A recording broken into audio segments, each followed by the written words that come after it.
Ya, masih bersama kami di Prime Market Highlights. Ya, Vin sebagai warga negara Indonesia, begitu ya, orang Indonesia ini karena sekarang kita tahu ya batik bukan hanya terkenal di dalam negeri, tapi ternyata sudah sampai ke mancanegara seperti Amerika Serikat, Jepang, bahkan Korea. Kita aja hari ini batikan ya tiap Jumat ya, Vin ya. Iya, karena bangga banget ya pakai batik.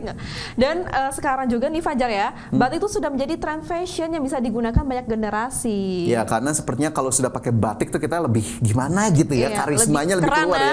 Memuji diri sendiri nih sepertinya. Nah, ini terkait batik pemirsa dan juga Vina, ini ada pelaku UMKM asal Semarang, Jawa Tengah yang berhasil memperkenalkan batik sampai ke dunia internasional. Vina penasaran? Penasaran banget. Nah, pemirsa juga pastinya penasaran ya. Langsung aja kita lihat liputannya berikut ini.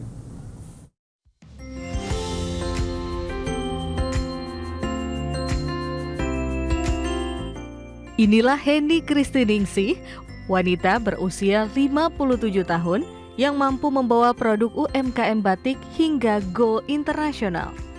Berawal dari kecintaannya terhadap kebudayaan Indonesia khususnya batik, Henny menggendong pelaku UMKM di pelosok Jawa untuk menghasilkan batik berstandar ekspor. Henny membawa batik Indonesia terbang ke Amerika Serikat, Jepang, dan Korea melalui event Fashion Week. Wanita yang lahir di Semarang, Jawa Tengah ini mengungkapkan, para pelanggan yang berasal dari luar negeri sangat menyukai motif-motif batik yang kekinian dan berwarna cerah. Kita juga sudah punya pasar internasional untuk baju 3 dimensi, biasa di pasar Amerika, Jepang, dan Korea, dan Asia itu yang lebih mengenal batik kita.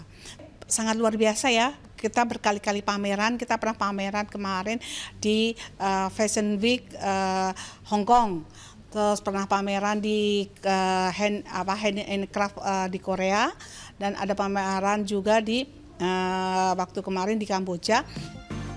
Kesuksesannya mengembangkan usaha rolupat batik hingga meraup omset 3 miliar per bulan ini tidak lepas dari peran perbankan dalam mengucurkan kredit.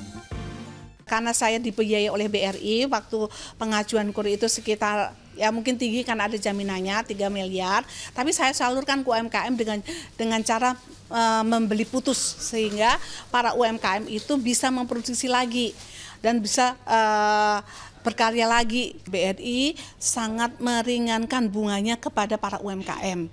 Waktu 2018, BRI itu cuma mengasih bunga kurnya itu sangat rendah, jadi tidak komersil ya, masih di bawah sekitar 2 sampai 3,5% deh.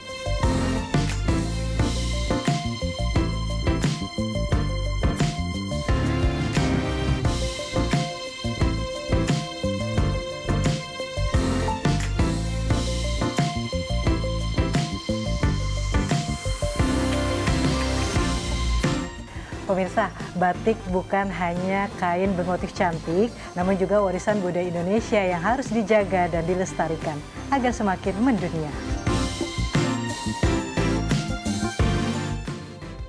Pemimpin cabang BRI Jakarta Rawamangun, Rahardian Umardani mengungkapkan, pihaknya melakukan sejumlah strategi untuk mengoptimalkan penyaluran KUR kepada UMKM. Strategi kita adalah revitalisasi. Revitalisasi yaitu mengoptimalkan potensi bisnis yang ada di sekitar wilayah Rawamangun. Yang kedua adalah melalui ekosistem. Jadi pengembangan ekosistem yang ada di sekitar Rawamangun itu kan ada ekosistem pasar, terus kemudian ada ekosistem bisnis yang lain seperti ekosistem ayam, pengusaha ayam, baik pedagang maupun pengecer. Nah, yang ketiga adalah melalui pendampingan. Jadi dari nasabah-nasabah yang di sekitar Rawamangun ini yang sudah masuk di ekosistem tadi, kita lakukan pendampingan supaya satu, mengetahui informasinya mengenai akses pembiayaan KUR. Yang kedua, setelah mendapat pembiayaan KUR, dilakukan pendampingan, konsultasi sehingga dapat lebih berkembang. Rahardian optimis penyaluran KUR pada tahun ini mampu mencapai 270 miliar rupiah.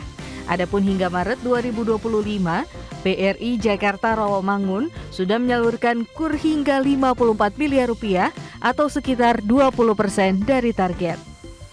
Dari Jakarta, Yusrina Rosyid, Riki Anwardi, IDX Channel.